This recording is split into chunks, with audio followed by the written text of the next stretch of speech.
Yo, what's up, broke boys? I think I had a neat intro hook, but I actually forgot it. So we're gonna jump right into it. Today we're gonna be talking about why competitive battle royale doesn't work.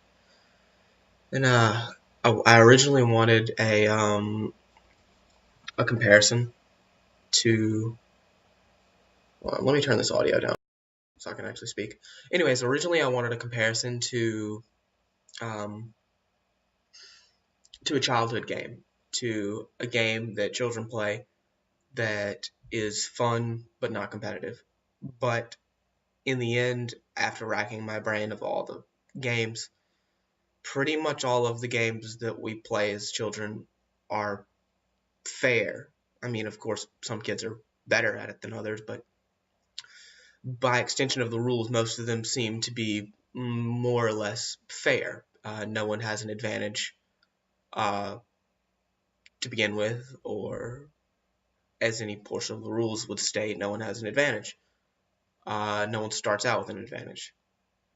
But then I thought of a different example.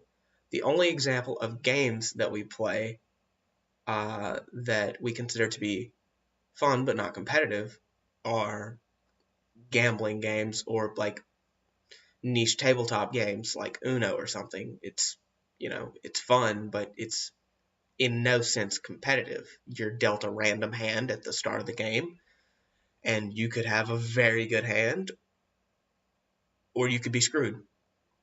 And in a large sense, that is Battle Royale. Uh, every single Battle Royale, right now at least, has a randomized loot system. This system would enable any player to land in any building, any given building, and they may or may not uh, get what they need or what they need to win. I'm just going to use some popular names. Just imagine, Tufe, Shroud, Ninja. Yeah, Ninja. All drop in the same town. They're all good players. Everyone probably has their opinion on who's the best player. I don't really care, but they're all good players, so you can't really argue that. Uh, One of them finds, let's just say Apex Legends, because that's what I've been playing here recently. One of them finds a purple shield, an R99, and a Spitfire in their first building. One of them finds a Mozambique legendary sniper stock, a bunch of energy ammo, and a G7. The other one just finds attachments and ammo. That's it, maybe a shield. Well, here we can see the problem. One of them has a complete loadout. A loadout complete with 2 top tier weapons and a full shield. The other has arguably the worst weapon in the game and a mediocre pair with it. And a bunch of items they don't need at all and probably never will need. Well, the last player I mentioned is screwed, actually. Their options are to run away or hide, neither of which are exciting or competitive, because hiding is not the same as competing. It would be like, I don't know, if a soccer team just decided to stand all 11 of their players in front of their goal and like lift other players above their head just to where the goal was completely obscured by players not playing the game. You're just, I mean, it's not competitive. And we see, and it's the loot system's not the only thing that's not competitive. You can't predict everyone's movement or drop. You can go as far as you can. Some players are definitely better at it than others, at predicting where players will be, where players will come from, and being careful.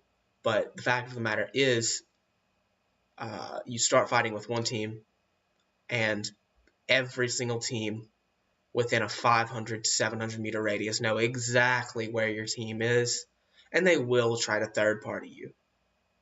Third partying someone is also not competitive. There is nothing competitive about waiting so that you can kill a team that is weak from fighting another team. It's just not competitive. It's not. There was nothing to it.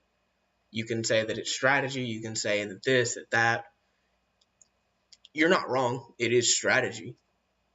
It's just not competitive strategy. You didn't outplay them, really, in a sense. You outplayed a version of them ish, kind of. I don't really know how to say this, but you didn't outplay them in the way that you can say that you would have outplayed them in a head-to-head fight. I don't know if I have any more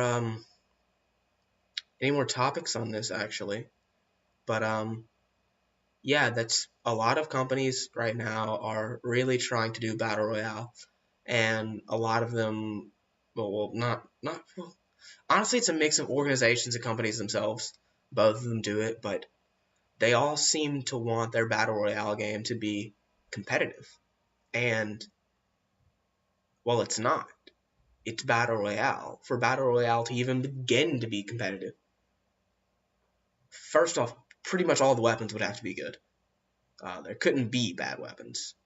Second, uh, the loot spawns would probably have to be fixed, and players would have to choose where they're going for what loot they want. And third, there would have to be some sort of system to where you can predict enemy player movement so that you have a general sense of where the enemy is without maybe not without them needing to fire their weapon, but just increasing awareness. Tons of games have you know, trackers or motion trackers that would increase awareness. That just it just results in more head-to-head gunfights rather than just people getting shot in the side or the back. All of these things, I don't know. None of them is like a bam, that's it solution, but I think a lot of battle royales, a lot of things could really use this or those improvements because battle royale is not competitive by nature. So unless you do something to make it more competitive, you will continue to have these issues that you currently have, which is mostly player burnout, which you're gonna have in any game always, but at a higher rate because if you can't retain your competitive players, you're not going to really retain any players. Take it easy.